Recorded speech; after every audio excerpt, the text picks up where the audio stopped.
তো একটা emergency CBA patient নিয়ে যাব রাঁচি রিমস হসপিটাল থেকে বর্ধমান। তো বর্ধমান থেকে এখন খালি গাড়ি নিয়ে বেরিয়ে পড়লাম রাঁচি রিমসের উদ্দেশ্যে। এখন বাড়ির লোক 2-3 জন যাচ্ছে, খালি গাড়ি নিয়ে যাচ্ছে এখন রাঁচি রিমস হসপিটাল। ওখান থেকে একটা সিবিএ মানে স্ট্রোক পেশেন্টকে নিয়ে আসবো বর্ধমানে একটা নার্সিংহোমে, তাই এখন খালি গাড়ি নিয়ে যাচ্ছি। তারপরে পুরসা এসে একটু গাড়িটা তেল ভরে নিচ্ছি ফুল ট্যাঙ্ক। আমাদের রাস্তা হবে প্রায় 350 কিলোমিটার। তো এখন আমরা দুর্গাপুর পার করে যাচ্ছি। এখন মোটামুটি 12:30 বাজছে। তারপরে ঝাড়খণ্ডে মাইথানের কাছে এসে একটু দাঁড়িয়ে পড়লাম চা খাওয়ানোর জন্য। চা খাচ্ছি, আমাদের টেকনিশিয়ান আছে আর মনোজ ভাই আছে। তো এখন আমরা ধানবাদ পার করে বাঁ দিকে বোকারো রোড হয়ে যাচ্ছি। তো এই রোডে রাত্রেবেলায় কোনো গাড়ি চলে না, দেখুন রোডটা পুরো ফাঁকা রোড। রাত্রেবেলায় দেখুন রাস্তাতে কত গরু শুয়ে আছে, রোডে গাড়ি চলে না। তারপরে আমরা ভোরবেলার মধ্যে পৌঁছে গেলাম ঝাড়খণ্ডের একটা ঘাটি রাস্তা, সকাল হয়ে গেছিলো। তারপরে আমরা পৌঁছে গেলাম রাঁচি রিমস হসপিটাল। এখন আমরা দাঁড়িয়ে আছি ইমার্জেন্সির সামনে, বাড়ির লোক গেছে ওখান থেকে ছুটি করাতে। সকালের টাইম একটু নাস্তা করতে হবে, তাই একটু দাঁড়িয়ে এখানে দুটো পুরি বা লুচি বলে খেয়ে নিচ্ছি।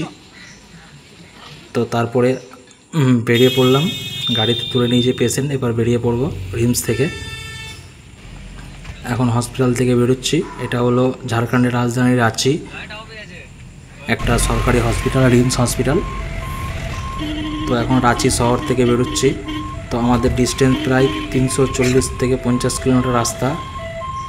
5 থেকে 5.5 ঘন্টা টাইম নিয়েছিলাম, যে 5.5 ঘন্টার মধ্যে হয়তো পৌঁছে যাব। তো রাস্তা মোটামুটি সকালবেলা অতটা চাপ নেই, এদিকে রাস্তা মোটামুটি ফাঁকাই, কিন্তু হালকা হালকা চাপ ছোটো গাড়ির। রাস্তা খুব শর্ট। তো তারপরে আমরা এখন পৌঁছে যাচ্ছি রাঁচির রিং রোডে। এটা হচ্ছে রিং রোড, রাঁচির রিং রোড।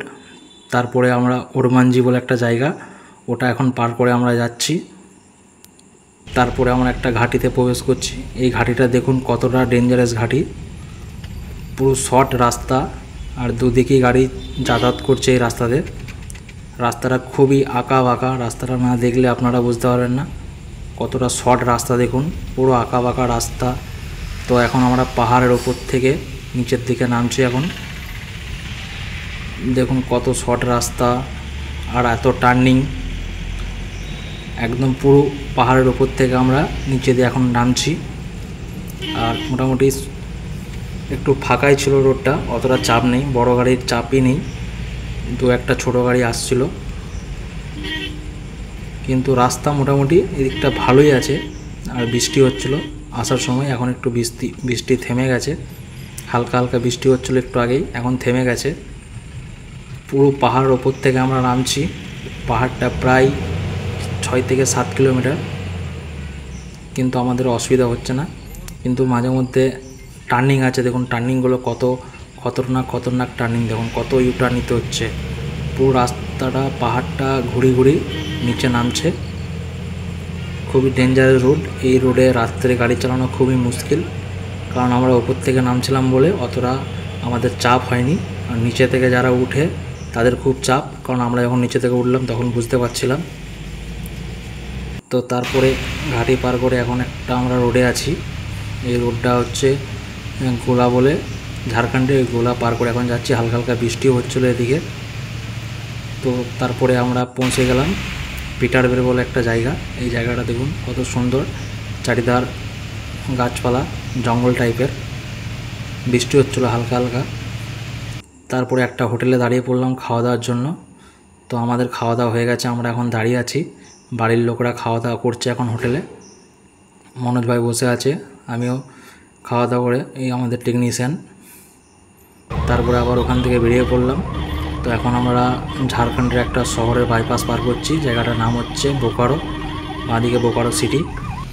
তারপরে আমরা চলে এলাম রাজগঞ্জ বলে একটা জায়গা। এরপর মেন হাই রোডটা ধরে নেব। তো এখন মেন হাই রোড পেয়ে গেছি এখন আমরা। তো রাঁচি থেকে প্রায় আমরা ওই 150 কিলোমিটার মতো চলে এসেছি। এখন আমরা ধানবাদ প্রবেশ করছি। মোটামুটি 150 কিলোমিটার রাস্তা আমরা 3 ঘন্টায় এলাম। তার মধ্যে আধ ঘন্টা 40 মিনিট মতো দাঁড়িয়েছিলাম খাওয়া দাওয়া করার জন্য। তো তারপরে আমরা এখন পার করছি ঝাড়খণ্ডের গোবিন্দপুর। তো ডান দিকে রাস্তাটা জ্যাম ছিল, তাই বাঁ দিকে রাস্তাটা দিয়ে এখন আমরা যাচ্ছি শর্ট রাস্তা সার্ভিস রোড ধরে। ডান দিকটা সিগন্যালের জন্য আটকে ছিল, তো আমাদের অ্যাম্বুলেন্স বলে কোনো অসুবিধা নেই, আমরা এখন কন্টিনিউ যাচ্ছি। এটা হচ্ছে ধানবাদ পার করে এই গোবিন্দপুর পার করে নিরসা বলে একটা জায়গা। তো এদিকে গাড়ি একটু চাপই ছিল, লরিগুলো দেখুন কীভাবে যাচ্ছে, সাইড দিচ্ছে না একদম। তো পেশেন্টটা খুবই খারাপ পেশেন্ট, সিভিএ পেশেন্ট, মানে একটা স্ট্রোক পেশেন্ট। তো আমরা এখন কন্টিনিউ যাচ্ছি, রোড ফাঁকা আর গাড়ির চাপ আছে, গাড়ি কোনো সাইড দিতে চাইছে না।